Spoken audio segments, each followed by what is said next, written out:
Hello, beautiful people. So this video is going to be called Gold Nuggets. Can you find them? And so as you know, I've been mentoring students and friends and other people for quite some time on how to get good paying jobs with law enforcement. And so I want to spend the next 8 to 10 minutes talking to you about some gold nuggets that I think will help you a lot.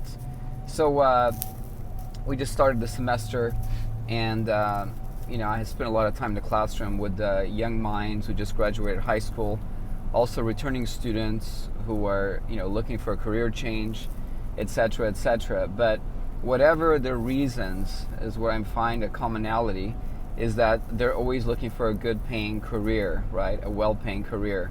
And so if you've been following my channel for a while, you know that you're doing the same thing. You're trying to get ideas. Either you're currently working in law enforcement and you're trying to get some of my 27 plus years in law enforcement experience into your mind so you avoid getting in trouble with your supervisors or etc., or you're trying to get a job in law enforcement. And so these gold nuggets that I'm talking about is just a summary of things that have been happening within the past few months. Even before New Year's, I was talking to a lot of people that I mentor, and these things come up. And so the biggest thing, obviously, is people are getting failed out on psychological examinations. And so we never know specifically what the reason is as to why they're being failed out on psychological examinations. But I can tell you that we can kind of step back and look at the way the person has lived their life for a long time, and then try to figure out what happened during the psychological examination. For one thing, for example, is do you socialize a lot? Like, do you talk to people, not just your friends, your circle of friends, but do you talk to people outside of your circle? Do you ever meet strangers and carry a conversation with them? Because the psychological interview is going to be with a stranger, and how much experience do you have with that? You can lie to your friends, and some of them even know you're lying, but if you try to lie to a psychologist, you can put your foot in your mouth, and all of a sudden, you failed the psychological interview. And so the main thing I will tell you about that, which is the first gold nugget, is that you have to understand that you need to become part of the mold that it takes to enter the law enforcement profession. And the mold I'm talking about is not having diarrhea of the mouth and becoming the individual that if you were the one recruiting for a department, you would want to hire.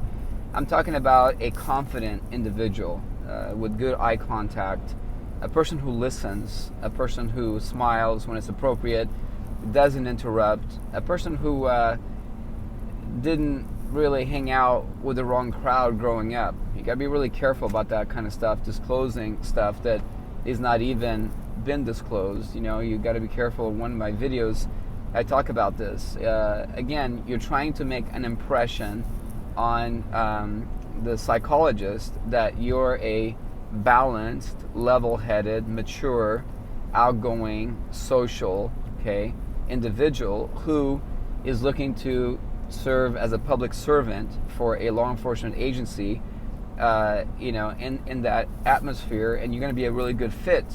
And so talk in front of the mirror a lot. Take a drama class. If you haven't taken college classes, find a local community college and enroll in Introduction to Administration of Justice or Criminal Justice to really have maybe an instructor who's worked in law enforcement like myself, who can kind of guide you through this transformation of being able to pass these hurdles, these steps, in order to get hired in law enforcement. That's the first step. The second step is studying. A lot of you have not been reading books. A lot of you have been texting. The majority of the people applying for law enforcement positions, I can probably guess, that don't know what the inside of a library looks like, or that has actually sit down and read a book from front to back without pausing to answer text messages, that kind of stuff. So the second golden nugget on this video is that you need to start reading and learning, and reading for comprehension. One of my previous videos, I talk about the Wall Street Journal.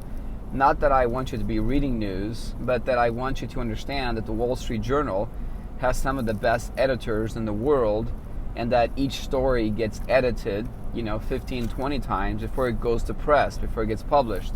And so why am I telling you this as a college professor and a previous law enforcement officer is that you need to learn how to articulate your thoughts into small stories. Police reports require you to understand this concept of chronological order, right? What are you going to learn first? What happened first, right? What happened second? What happened third? And so why is that so important? That's important because if you're able to make stories, okay, you've read stories from Wall Street Journal, you've read a book from front to back, you understand that everything has an introduction, a body, and a conclusion. And so you need to start learning this, because not just in your future writing as a police officer, deputy sheriff, or highway patrol, or park ranger, or fish and game, but in general in communications, right?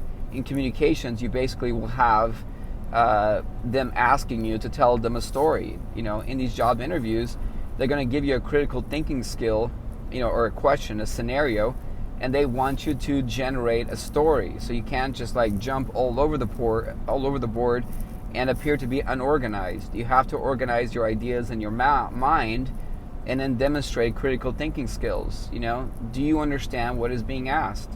So after each interview, are you writing down what you were asked so that you can bounce it off somebody like me or somebody else?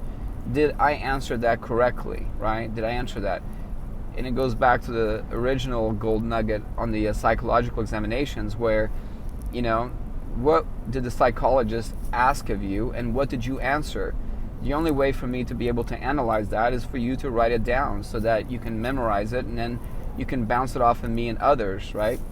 So anyway, second point is articulation and reading and understanding.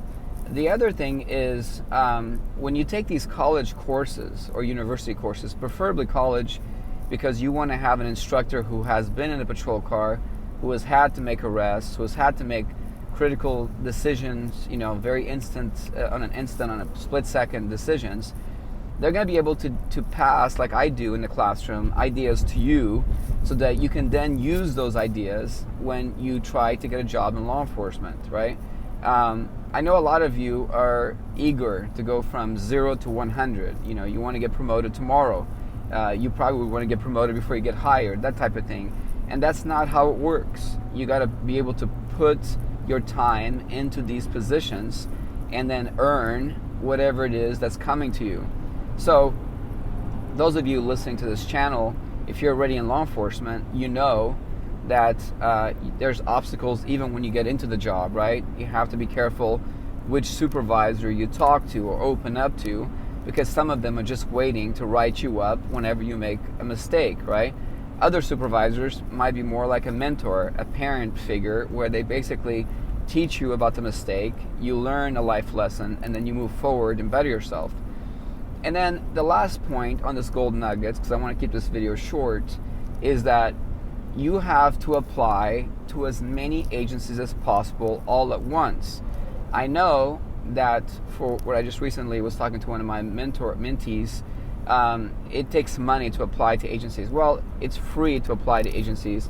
It takes money to drive there for the exams. A lot of you are quick to go to Starbucks and pay $4.50, $5 for a drink.